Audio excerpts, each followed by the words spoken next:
Hey guys, today we're going to be comparing the new LEGO Harry Potter Gringotts set compared to the 2020 Diagon Alley set.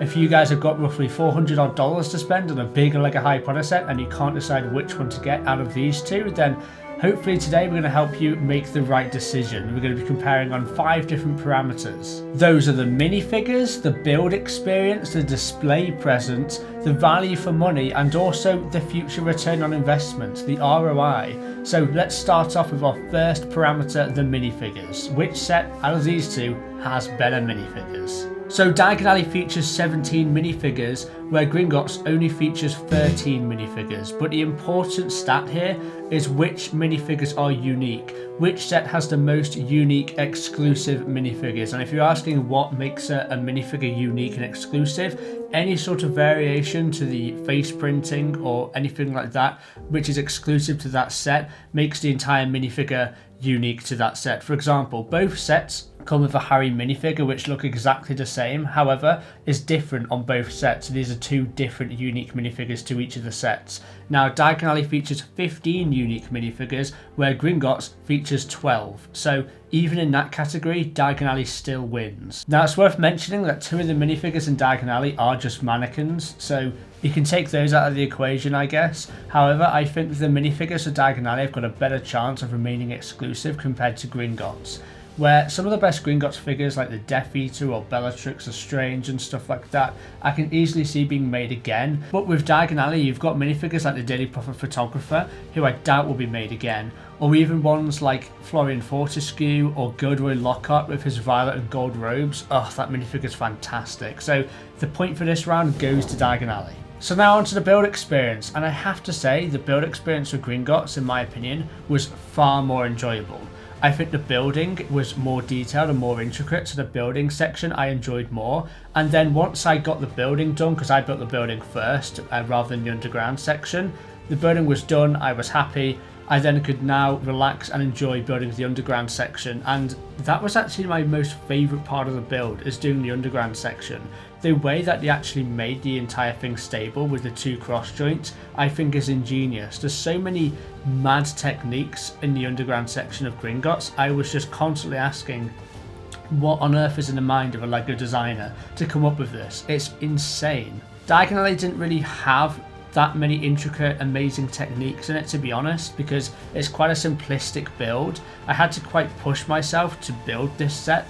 I remember it took me about a week to build, where with Gringotts I built it within 2 days. So I think the build experience goes to Gringotts on this one, easily. Now onto the display presence, and this one's a little bit difficult because Diagon Alley has a completely different footprint to Gringotts. Gringotts obviously was a set which everyone wanted in Diagon Alley but was excluded, so this is a building on its own but has the underground section underneath it, so it's a lot taller and obviously a lot less long than Diagon Alley is, because Diagon Alley is 4 different sections attached to each other. I think for displayability both are fairly easy to display considering the part count, and what I mean by that is a lot of sets which have thousands of pieces are very awkward to display. Where with Diagon Alley, you can easily put it up against a shelf. You just need one long shelf and you're fine, because it's not very wide, it's just very long. And even if you don't have a shelf that big, you can detach it in 2 different sections and basically display the streets opposing each other, so you have a more square footprint. And even if that doesn't work for you, you can basically make Diagon Alley into 4 different sections and display all 4 different sections on 4 different shelves, for example. So the displayability of Diagon Alley, considering it's 5,000 plus pieces, is actually remarkable. It's very easy to display regardless of your situation. But I do think for display presence that Diagon Alley, once you put all 4 sections together in a big line, looks more impressive and is more eye-catching than Gringotts with the 2 different sections on top of each other. But I do think it's quite close. I just think Diagon Alley wins out on display presence. It's just a lot more commanding and it's just more vast, if you know what I mean. Let's talk value for money. So Gringotts retails $430. It includes 13 minifigures and also has 4,803 pieces.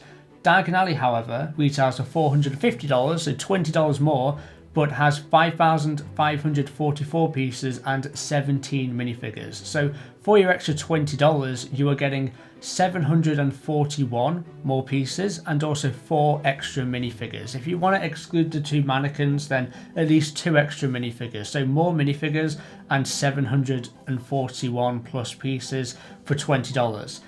That's 100% worth the extra money, because usually a set which has 740 odd pieces would retail between $60 and $90. So you're getting $60 and $90 worth of extra stuff for $20. So value for money, Diagon Alley undoubtedly wins, and also considering that the footprint for Diagon Alley is much vaster, then it actually visually looks like better value for money as well. So now onto the final parameter, which is return on investment. Now this is a lot more tricky because I think both of these sets are going to be really good return on investments, because they're both sort of, you know, if you want a Diagon Alley display, you obviously need the Diagon Alley set, and you obviously need the Gringotts set, because Gringotts is a part of Diagon Alley. These two sets are as one.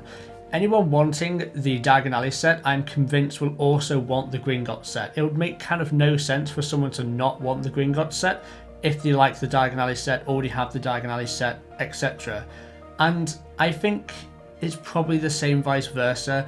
Maybe a lot of people don't have the connection to Diagon Alley itself, but really like the escape from Gringotts scene in the Deathly Hallows movie. So people, you know, really want the Gringotts set with the dragon and everything like that, but aren't really too bothered about the other shops. I can see that being the case, but I do think the return on investment on both of these sets is going to be really, really good. So I'm going to call this point a tie. So that means the winner is Diagon Alley with 3.5 points compared to Gringotts 1.5 points. That doesn't mean that Gringotts I don't love. You know, I love the Gringotts set. I bought it myself and I've built it on live stream with you guys. I love both sets, and actually I think for me personally I do prefer the Gringotts set, even though the, you know, on paper the stats don't lie. We've compared with all the proper parameters of, you know, is this set objectively better or worse, but sometimes it doesn't have to make sense on paper for you to personally enjoy one set over another. It could be personal attachment to a specific scene that the set is trying to portray. It could be another factor, but personally I like the Gringotts set a little bit better than the Diagon Alley set, but objectively the Diagon Alley set is probably a better set. So that's my take. Let me know what you guys think down in the comment section below. If you enjoyed it, make sure to leave a like, and don't forget to subscribe for more LEGO Harry Potter content.